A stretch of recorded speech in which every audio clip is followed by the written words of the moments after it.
Amprok deui jeung urang ayeuna biasa rek ngariek deui status-status WA urang. Ayeuna urang teh sorangan Lur. Ayeuna aya babaturan urang datangna ti Jawa. Saharana si Rasim. Teuing di Jawana belah mana tah ieu. Cim, udang. Cim, ayeuna urang ngariek WA deui.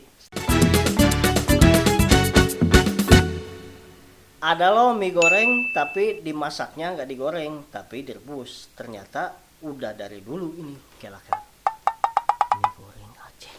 Dih. Apanya tadi digorengnya? Heeh. Mie goreng Mie goreng. Kuduna digoreng, tapi kumaha nyeuna direbus. direbus. Ini Asup akal. kepikiran kurang ada. Anak ayeuna urang nyangkos geus sadinya. Cocok pisan Sim. Dih, Ayeuna kan kerasa minyak goreng. Geus ulah digoreng, dikulup we kos perintah. nya. Nya.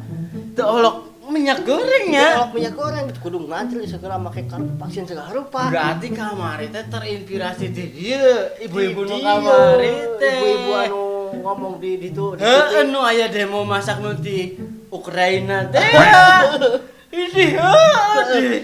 Ini ide bagus, hatur nuhun ieu nu boga status ya. Alhamdulillah orang jadi terinspirasi. Moga-moga dulur-dulur orang warga Indonesia terinspirasi. Geus, ayeuna teu kudu mikiran minyak goreng.